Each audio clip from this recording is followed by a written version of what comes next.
Hello, magandang gabi mga hapon pala. Magandang hapon mga kabeta. Ayan. Ito yung breed natin na tatlo. Kahit anong mangyari, mag-success o hindi mag-success, need natin tanggalin yung female. May niready na rin ako 1, 2, 3, tatlo. Ito tayo sa unang-una. Okay, upon checking, walang egg. Kukunin natin yung female. Ito yung female, oh. Yan, ito yung female, lalagay natin dito sa lagayan. Yan. Kasi magkukos ng away yan. Pero yung male, iiwan na natin yan dyan. Para in the future, ilalagay na lang po natin ulit dyan si female. Oh. Ito si female. Yan. Female. Tapos, ang sunod natin is ito.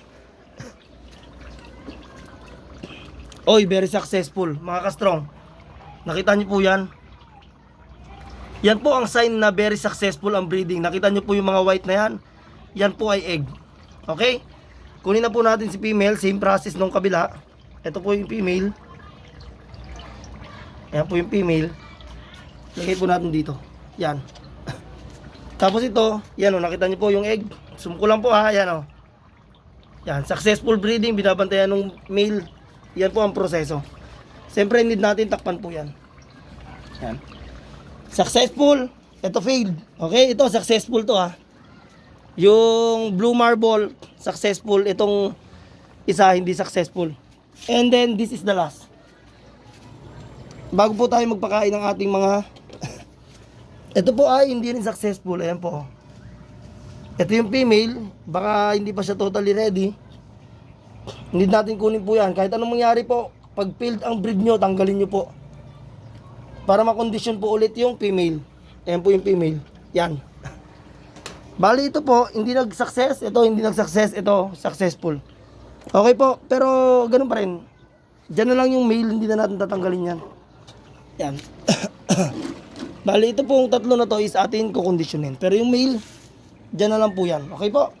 Yan lang po ang update sa ating breed.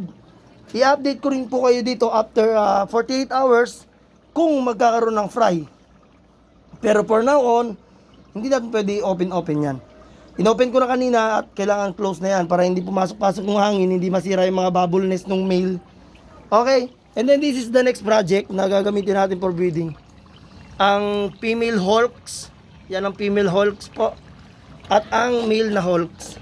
Ito po yung male. Yan po, ito po yung male. Ito po yung next na gagamitin natin breeding ha. Yan, male po na hulks yan. Yan, okay po. Okay, yan lang po ang video natin for this. Yes, and then magpapakain ako, same process pa rin naman regarding sa mga ginagawa ko. Di ba? Oh, yan. Same process naman, papakainin pa rin naman natin yung mga yan.